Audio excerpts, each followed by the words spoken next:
Dunyodagi eng qimmat pishloq qaysi ekanligini bilasizmi?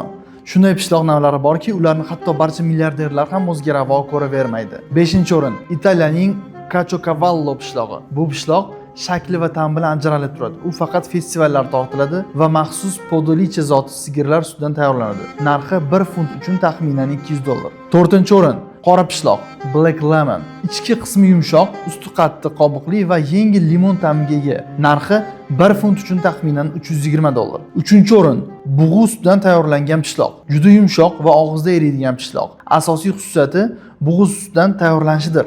Ishlab chiqarish hajmi juda kam bo'lgani uchun narxi 1 funt uchun $600 dan oshadi. 2-o'rin White Titan Gold. Oltin qo'shilgan eng dabdabali pishloqlardan biri. Narxi 1 funt uchun $800 ketadi. 1-o'rin umuman bu javobni aytaman deb o'ylamagandim. Obuna bo'lib do'stlaringizga yuborib qo'ying. Demak, 1-o'rin Pule pishlog'i. Bu maxsus parvarishlangan sog'lom urg'ochi eshaklar sutidan tayyorlanadigan juda kamyob va qimmatbaho pishloqdir. Eshak sutining o'zi ham juda qimmat va delikates mahsulot hisoblanadi. Bu pishloqning narxi esa 1 funt uchun $1200 gacha boradi.